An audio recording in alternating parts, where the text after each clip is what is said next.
Welcome to VFM news. ముందుగా bulletin లో headlines చూద్దాం.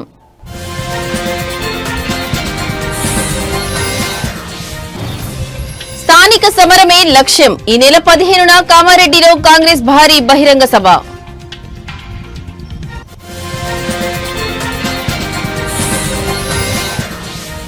లిక్కర్ స్కామ్ కేసులో కీలక పరిణామం. 3 నిందితులు రిలీజ్.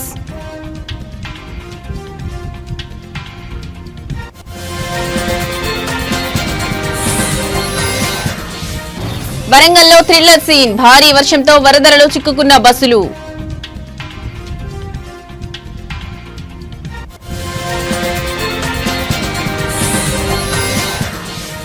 తిరుమలలో చంద్రగ్రహణం. శ్రీవారి ఆలయం మూసివేత.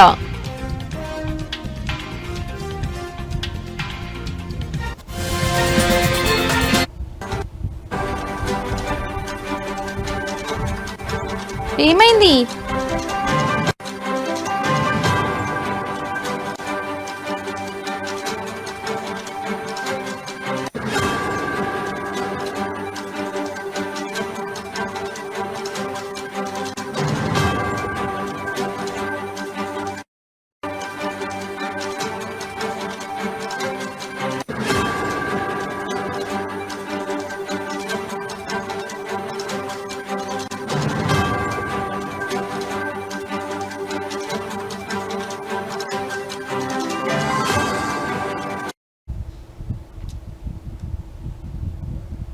రైట్, ఇక బ్రేకింగ్ న్యూస్ చూస్తున్నాం. త్వరలో జరగనున్న స్థానిక సంస్థల ఎన్నికలను దృష్టిలో పెట్టుకుని బీసీ ఓటు బ్యాంకును తమ వైపు తిప్పుకోవడానికి అధికార కాంగ్రెస్ పార్టీ భారీ ప్రణాళిక రచించింది.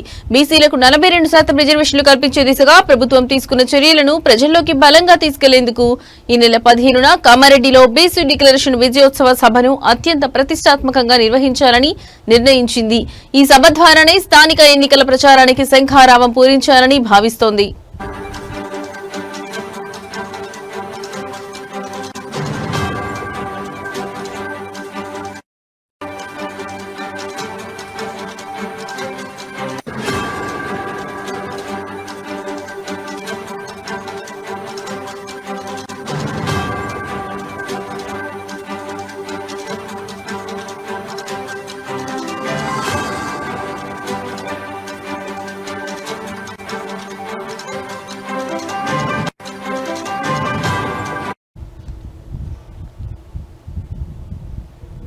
ఈ కార్యక్రమానికి కాంగ్రెస్ అగ్రనేత రాహుల్ గాంధీ, పార్టీ జాతీయ అధ్యక్షుడు మల్లికార్జున ఖర్గే, ఏఐసీసీ ప్రధాన కార్యదర్శి కేసీ వేణుగోపాల్, కర్ణాటక ముఖ్యమంత్రి సిద్దరామయ్యలను ముఖ్య అతిథులుగా ఆహ్వానించనున్నారు.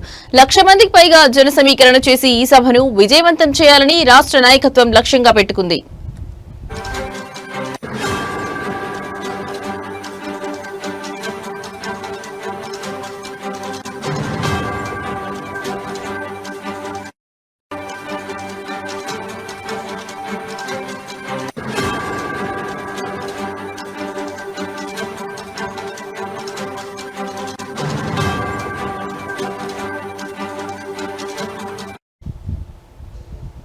సభ నిర్వహణ ఏర్పాట్లపై చర్చించేందుకు హైదరాబాద్ లో ప్రభుత్వ సలహాదారు షబ్బీర్ అలీ నివాసంలో ముఖ్య నేతలు సమావేశమయ్యారు.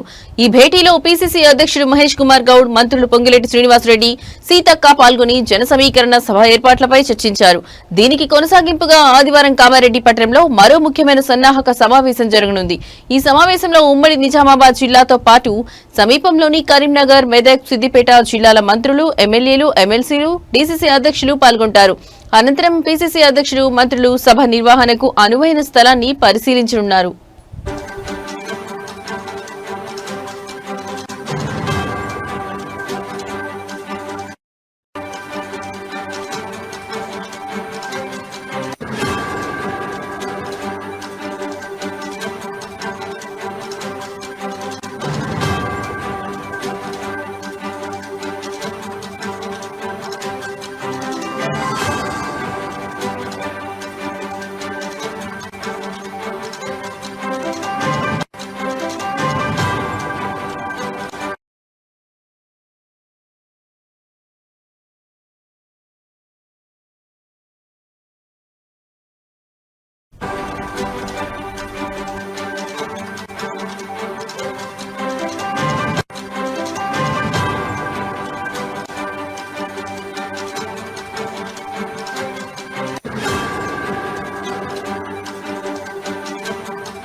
ఏపీ లిక్కర్ స్కామ్ కేసులో ముగ్గురు నిందితులు రిలీజ్ అయ్యారు. కీలక నిందితులు A31 Dhananjaya Reddy, A32 Krishnamohan Reddy, A33 Balaji గోవిందప్పలు ఈ రోజు ఉదయం విజయవాడ సబ్ జైలు నుంచి విడుదలయ్యారు.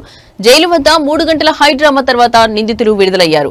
అనంతరం ముగ్గురు నిందితులు తమ నివాసాలకు వెళ్లిపోయారు. విజయవాడ జైలు అధికారులు కావాలని తమని ఆలస్యంగా విడుదల చేశారని నిందితులు తెలిపారు.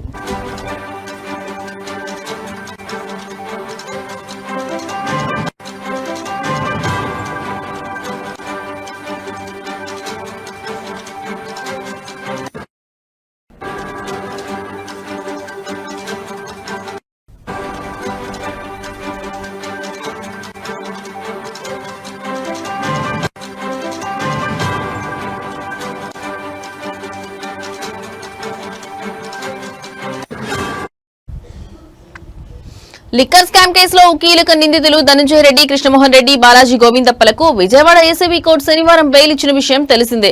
వెంటనే ముగ్గురు నిందితుల బెయిల్ ఆర్డర్లను తీసుకుని వారి తరఫు న్యాయవాదులు విజయవాడ జైలు వద్దకు వెళ్లారు. అప్పటికే సమయం పూర్తి కావడంతో వారిని జైలు అధికారులు విడుదల చేయలేదు. ఈ రోజు ఉదయం కూడా జైలు వద్ద హైడ్రామా నెలకొంది. జైలర్ బస్సులో వస్తున్నారంటూ అధికారులు చెబుతూ సమయం గడిపారు. దాంతో బెయిల్ ఇచ్చినా కావాలని విడుదల చేయటం లేదని న్యాయవాదులు ఆందోళనకు దిగారు. సబ్ జైల్లో నిందితులు కూడా ఆందోళన చేశారు. 3 గంటల హైడ్రామా తర్వాత ముగ్గురు రిలీజ్ అయ్యారు.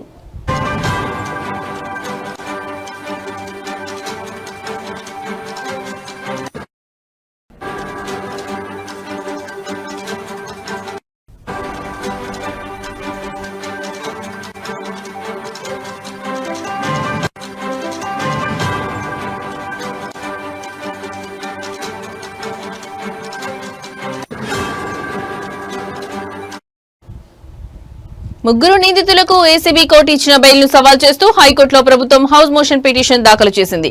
లిక్కర్ స్కామ్ కేసు దర్యాప్తు కీలక దశలో ఉన్న తరుణంలో ముగ్గురికి బెయిల్ ఇవ్వడాన్ని సవాల్ చేస్తూ హైకోర్టును ఆశ్రయించారు అధికారులు. మరోవైపు ఏసీబీ కోర్టులో నిందితులు పిటిషన్ వేయనున్నారు. బెయిల్ ఇచ్చినా జైలు అధికారులు అమలు చేయలేదని పిటిషన్ వేసేందుకు సిద్దమవుతున్నారు. 3 గంటల పాటు విడుదల చేయలేదని పిటిషన్ వేయనున్నారు. రేపు నిందితులు ధనంజయ రెడ్డి, కృష్ణమోహన్ రెడ్డి, బాలాజీ గోవిందప్ప పిటిషన్ వేయనున్నారు.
రైట్, ఇక బ్రేకింగ్ న్యూస్ చూస్తున్నాం. వరంగల్లో ఈ ఉదయం కురిసిన భారీ వర్షం బీభత్సం సృష్టించింది. నగరంలోని రైల్వే అండర్ బ్రిడ్జ్ కిందకు భారీగా వరద నీరు చేరడంతో ఆ మార్గంలో వెళ్తున్న 2 ఆర్టీసీ బస్సులు పూర్తిగా చిక్కుకుపోయాయి.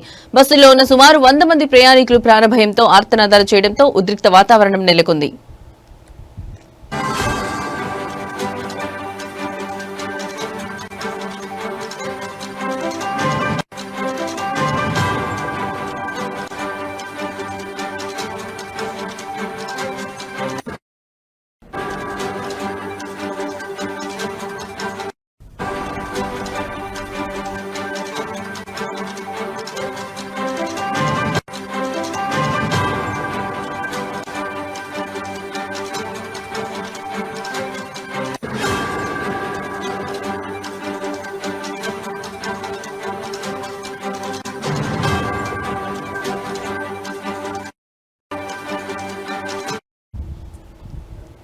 అన్నారం, మహబూబాబాద్ ప్రాంతాల నుంచి వస్తున్న 2 ఆర్టీసీ బస్సులు ప్రయాణికులతో వరంగల్ చేరుకున్నాయి. అయితే ఉదయం కురిసిన కుండపోత వానకు రైల్వే అండర్ బ్రిడ్జ్ పూర్తిగా జలమయమైంది.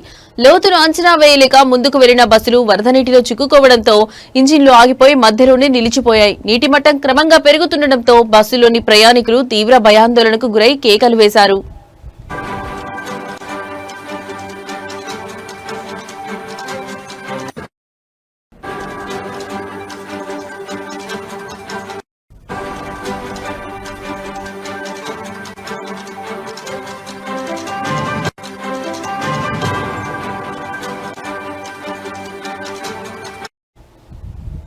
పరిస్థితిని గమనించిన స్థానికులు తక్షణమే మిల్స్ కాలనీ పోలీసులకు సమాచారం అందించారు. వెంటనే ఘటనా స్థలానికి చేరుకున్న పోలీసులు సహాయక చర్యలు చేపట్టారు.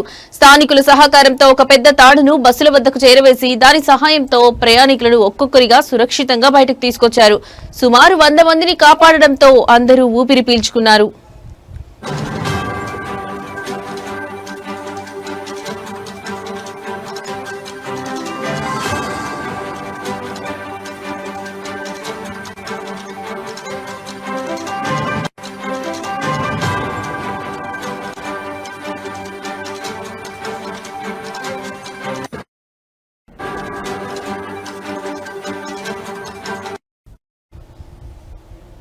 ఈ ఘటన అనంతరం పోలీసులు ముందు జాగ్రత్త చర్యగా ఆ మార్గాన్ని పూర్తిగా మూసివేశారు. వాహన రాకపోకలను మరో దారికి మళ్లించారు.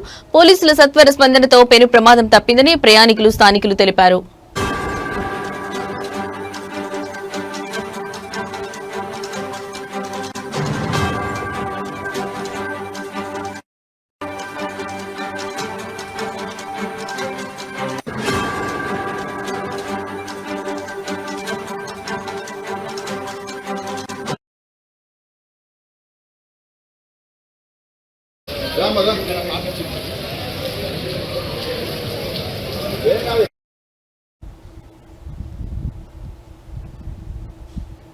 నిర్మల్ జిల్లా కుంటాల మండలం అంబకంటి గ్రామానికి చెందిన 80 ఏళ్ల అత్తారి బేగం తన ఉమ్మడి కుటుంబానికి ఆస్తి పంపకంలో జరిగిన అన్యాయంపై ఆవేదన వ్యక్తం చేశారు. ఆమె తన భర్త షేక్ మొయినుద్దీన్, ముగ్గురు కుమారులు షేక్ వకీల్, షేక్ హైమద్, షేక్ సాదుల్లా మరియు ఒక కుమార్తెతో కలిసి నివసిస్తున్నారు. పెద్ద కుమారుడు షేక్ వకీల్ సూచన మేరకు గ్రామంలో ఉన్న 9 ఎకరాల భూమిని అమ్మి ఆ డబ్బుతో నిర్మల్లోని భాగ్యనగర్ కాలనీలో 2 అంతస్తుల భవనం గాజులపేటలో ఒక ఫ్లాట్ కొనుగోలు చేశారు. అయితే పెద్ద కుమారుడు ఆ ఆస్తిని తన పేరు మీద రిజిస్ట్రేషన్ చేయించుకున్నారు. షేక్ వకీల్ అకాల మరణం తర్వాత అతని భార్య తాహిర్ పర్వీన్ అలియాస్ బేబీ ఆస్తిపై తన అధికారాన్ని చెలాయిస్తుండటంతో వృద్ధురాలైన అత్తారి బేగం తన బాధను వ్యక్తపరిచారు. ఆమె బీపీ, షుగర్, కిడ్నీ సమస్యలతో బాధపడుతున్నారు. नहीं देने लगी बेटा, वहाँ क्या करूँ मैं बेटा। अनिल बेटा एक था बेचे, और एक था उन्होंने बेच ले रहा, उन्होंने बेच ले रहे, कोस भी रखे नहीं, बेच ले रहे, खा रहे उन्होंने, क्या करना। 3 बेटे का है मेरे, 3 बेटे हैं मेरे बेटा, उन्हीं एक जना को मार गा, मगर दोनों को तो नहीं दे रही बेटा, क्या करूँ क्या नहीं। मेरी जिंदगी ये मारता खतूं जाए, कुछ भी नहीं बेटा। वो फ्लैट तुम खरीदे या बेटा खरीदे, उसमें हिस्सेदारी फिर बेटों की है कि देना ना बेटा, बेच दिए, वो बेच के कर बेटा। ये 3 बेटे को हो ना मेरे को बेटा, मेरी जिंदगी कैसी बेटा, मेरे खाने पीने का वही तागो रहा, मेरे को कौन खिलाएगा बेटा। मेरी बुढ़ी जिंदगी हो गई, मेरा क्या भी नहीं है बेटा। पहनेंगे बोले तो कपड़ा नहीं, खाएंगे बोले तो अनाज नहीं, कौन बोले उसमें रहने को नहीं देते तुम्हारे को? रहने को क्या, उन्हें आमद नहीं देने लगी, देती नहीं बोली, कुछ भी नहीं देती बोली। दे एक रूम दे बोली, एक रूम का किराया तो भी देगा, मैं बोले तो मैं नहीं देती, कभी बेबी बड़ी बहू नहीं देती, मैं कहीं को देती तुम्हारे बोली जी बेटा। मैं क्या करूँ बेटा, ऐसा करी जी। और मेरे शोहरू कमाई करे तो पैसे 2 पिल्टन थे, लिए तो थे हमारे पसीना टपका के, खेता बाड़े लिए, लेके हम निर्मल में घर खरीदे बेटा, घर खरीदे, मेरे बेटा नाम में कर लिया था, कर दिया तो कर दिया, बड़ा बेटा है बोल के समझे। फिर वहाँ से क्या करी बेटा, बहू नहीं रख ले रही, वहाँ से हकार दी, चलो जाओ जाओ बोल के हकार दी, एक पैसा नहीं दे रही, दवाखाने को नासिरी नहीं दे रही बेटा। हम पेट को क्या खाना बेटा, हमारी जिंदगी कैसी बेटा, मुझे खाली कर दिया बेटा, मैं रो रही तरफ रही बेटा। मेरे बच्चे यार कौन देते बोलते, उनको क्या है बोल के देते बोलते जी बाबा, नहीं देने। కళ్యాణదుర్గం తాలూకా కుందుర్పి మండలం సిగలపల్లి గ్రామంలో గత సంవత్సరం ఎంఆర్ఓ ఇల్లు లేని నిరుపేద మాదిగలకు పట్టాలు, ప్రభుత్వ గృహాలు మంజూరు చేశారు. అయితే ఇప్పుడు కూటమి ప్రభుత్వ నాయకులు దౌర్జన్యంగా జేసీబీలు పెట్టి ఆ స్థలాలను కబ్జా చేస్తున్నారని, మాదిగలను బెదిరిస్తున్నారని ఎంఆర్పీఎస్ బ్రహ్మయ్యన్న కమిటీ ఆరోపించింది. ఈ విషయంలో సంబంధిత అధికారులు వెంటనే స్పందించి మాదిగలకు న్యాయం చేయాలని, లేకపోతే పెద్ద ఎత్తున ఉద్యమాలు చేపడతామని హెచ్చరించారు. మాదిగల భూమిని కబ్జా చేసిన వారిపై వెంటనే కఠినమైన చర్యలు తీసుకుని మాదిగలకు న్యాయం చేయాలని వారు కోరారు.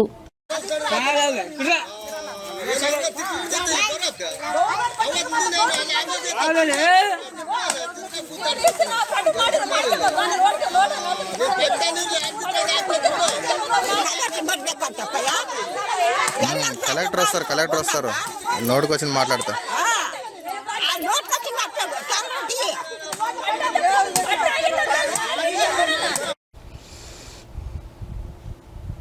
వైసీపీ ఎంపీ మిథున్ రెడ్డికి ఏసీబీ కోర్టు మధ్యంతర బెయిల్ మంజూరు చేసింది. దీంతో ఆయన రాజమండ్రి సెంట్రల్ జైలు నుండి విడుదలయ్యారు. ఈ సందర్భంగా ఆయన అభిమానులు, వైఎస్ఆర్సీపీ నాయకులు పెద్ద సంఖ్యలో ఆయనను కలిసి శుభాకాంక్షలు తెలిపారు.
చంద్రగ్రహణం కారణంగా తిరుమలలోని శ్రీవారి ఆలయాన్ని మూసివేయనున్నట్లు తిరుమల తిరుపతి దేవస్థానం ప్రకటించింది. ఆదివారం రాత్రి 9:50 ప్రారంభమై అర్ధరాత్రి 1:31 గ్రహణం ముగుస్తుంది. ఈ నేపథ్యంలో ఆదివారం మధ్యాహ్నం 3:30 శ్రీవారి ఆలయంతో పాటు తిరుమలలోని అన్న వితరణ కేంద్రాలను కూడా మూసివేస్తారు. తక్కువ సమయం ఉన్నందున సుమారు 30,000 నుంచి 35,000 మంది భక్తులకు మాత్రమే దర్శనం కల్పించే అవకాశం ఉందని టీటీడీ అదనపు ఈవో వెంకయ్య చౌదరి తెలిపారు. అన్న వితరణ కేంద్రాలు మూసివేయనున్నందున 50,000 పులిహోర, బిస్కెట్ ప్యాకెట్లను పంపిణీ చేస్తామని తెలిపారు. రేపు గ్రహణం ముగిసిన తర్వాత ఆలయాన్ని శుద్ధి చేసి సుప్రభాత సేవ అనంతరం తిరిగి తెరుస్తామని చెప్పారు. వీఐపీ బ్రేక్ సిఫార్సు లేఖలను రద్దు చేశామని కూడా ఆయన పేర్కొన్నారు.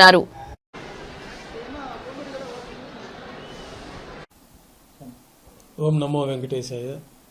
తిరుమల శ్రీవారాలయంలో ఈ నెల 7వ తేదీ పౌర్ణిమ ఆదివారం నాడు సంపూర్ణ రాహుగ్రస్త చంద్రగ్రహణం ఏర్పడుతున్న సందర్భంగా శ్రీవారాలయంలో ఉదయం సుప్రభాత సేవతో కైంకర్యాలు ప్రారంభించి ఆ రోజు సాయంత్రం 3:30 గంటలకి ఏకాంత సేవ ముగించుకొని శ్రీవారాలయంలో మూసివేయబడుతుంది.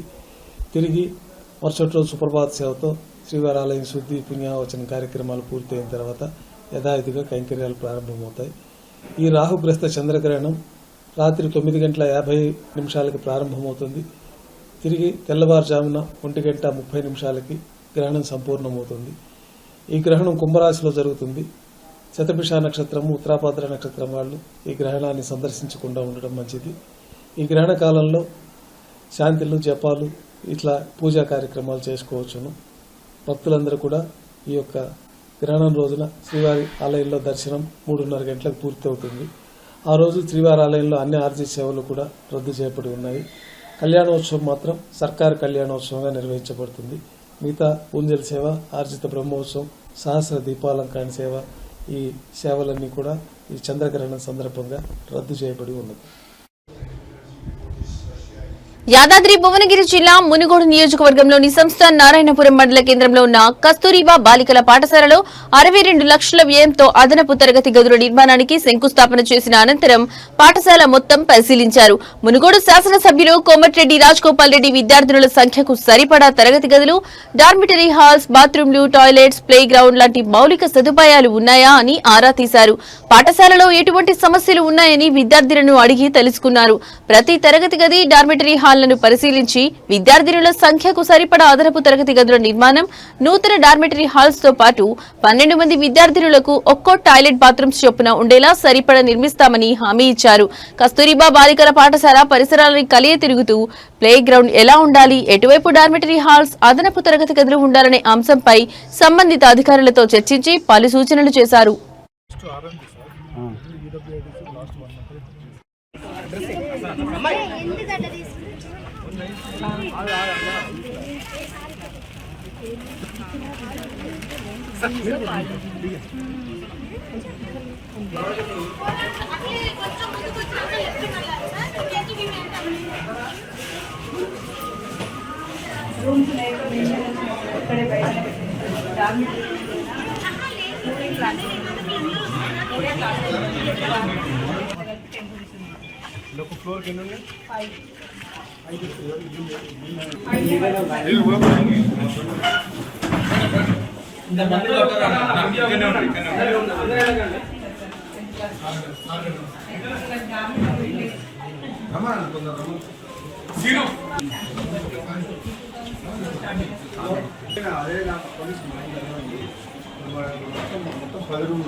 శివరంజన్ మేడం దగ్గర పక్క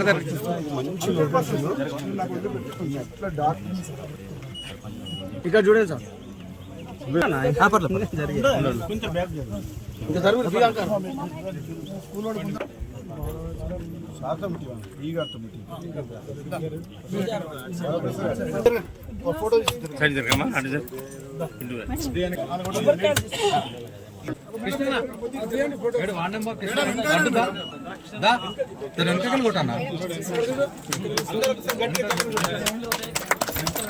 అయిపోయిందా వీడియో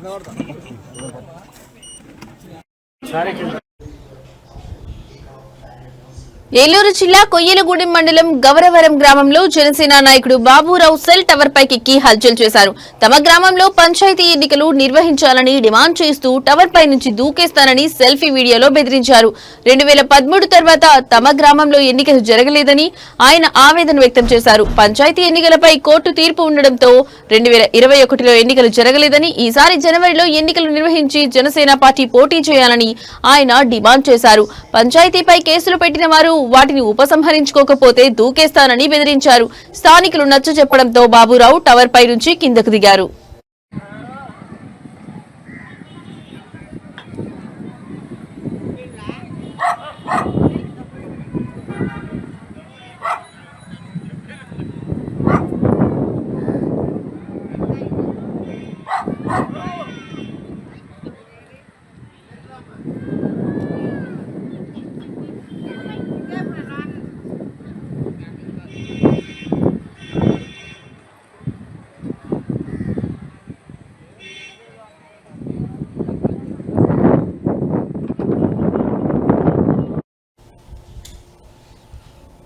ఎరువులు బ్లాక్ మార్కెట్ కు తరలింపుపై వైఎస్ఆర్సీపీ తలపెట్టిన అన్నదాత పోరు రైతన్నకు బాసటగా వైఎస్ఆర్సీపీ సెప్టెంబర్ 9న చేపట్టనున్న ధర్నా కార్యక్రమాన్ని జయప్రదం చేయాలని కోరుతూ అనంతపురం జిల్లా సింగనమల నియోజకవర్గ కేంద్రంలో వైఎస్ఆర్సీపీ రాష్ట్ర కార్యదర్శి నార్పల సత్యనారాయణ రెడ్డి పోస్టర్లు విడుదల చేశారు.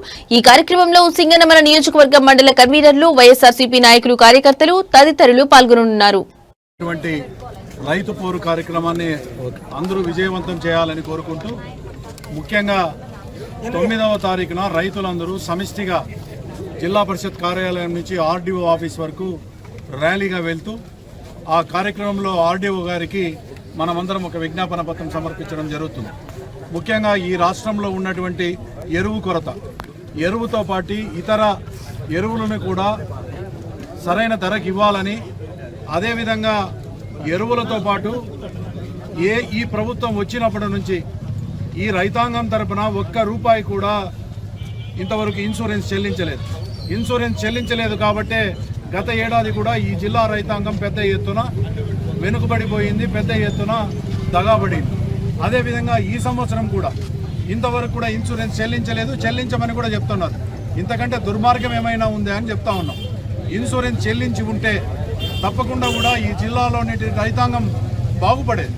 అదేవిధంగా గడిచిన జగన్మోహన్ రెడ్డి గారి ప్రభుత్వంలో 2019 నుంచి 24 వరకు ఏ సీజన్కి ఆ సీజన్, అంటే ఖరీఫ్ అయితే ఖరీఫ్, రబీ అయితే రబీ, ఎక్కడైనా పంట నష్టం జరిగితే అది అరటి కానీ, హార్టికల్చర్ కానీ, అగ్రికల్చర్ కానీ, ఈ రెండులో ఏ పంట నష్టం జరిగినా కూడా అదే ఏడాది, అంటే కేవలం ఆ ఖరీఫ్ సీజన్లో అయితే ఖరీఫ్ సీజను, రబీ అయితే రబీలోనే పంట నష్టం చెల్లించడం పెద్ద ఎత్తున జరిగేది.